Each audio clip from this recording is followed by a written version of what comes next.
A story out of Phoenix that could jolt the NBA chemistry. The Arizona Republic reporting Shaquille O'Neal trade talks are back on with a deal that could put Shaq in the middle of LeBron James' Cavalier lineup. One possible configuration would be Shaq to Cleveland for Ben Wallace and guard Sasha Pavlovich. O'Neal, a very strong season at the age of 37. Let's turn now to Chris Broussard of ESPN, the magazine. Chris, what have you learned independently about these trade talks?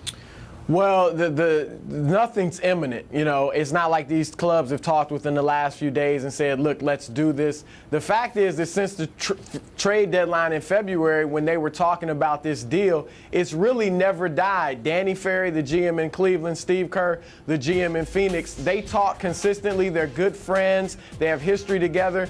And as they've talked throughout the course of the season, this trade has always been there on the back burner. We've seen this before with Kevin McHale and Danny Ainge in Minnesota and Boston, Jerry West in Memphis, and with the Los Angeles Lakers. This could be a situation where two good friends make a deal.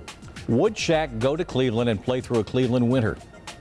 Oh, yeah, he would. He would love to play with LeBron James. In fact, in February, when there was talk about this, Shaq was privately hoping that this went down so he could play with LeBron. We know how important legacy is to Shaq. He wants that fifth ring, and he would love nothing more than to be able to say he won a championship with the three best perimeter players of this era, Kobe Bryant, Dwayne Wade, and LeBron James. So it's obvious how this could certainly make the Cavaliers a team to get passed out of the conference finals. What would it mean to the Suns in the next several years? Well, for the Suns, it's really about financial relief at this point. They know the team they have right now is not a contender, and they definitely want to move. In fact, they will move one of their big contracts before next season, and Shaq is the biggest contract of them all. They hope that Steve Nash can retire there. Certainly, Amari Stoudemire is a young building block, so the guy to move is Shaquille O'Neal.